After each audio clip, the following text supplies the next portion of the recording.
Gaya mo si Ate Arlene. Gaya mo, Ate Arlene. Oh, gaya mo, Ate Arlene.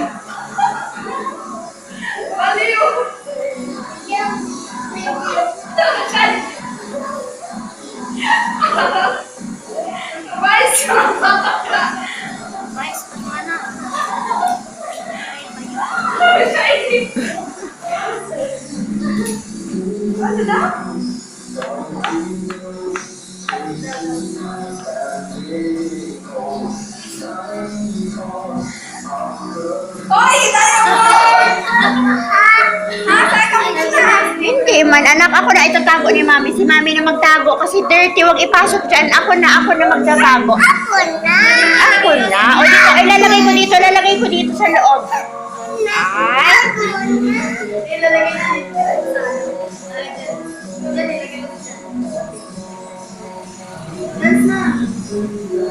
Ikaw talaga, parang bahay mo na to, ha?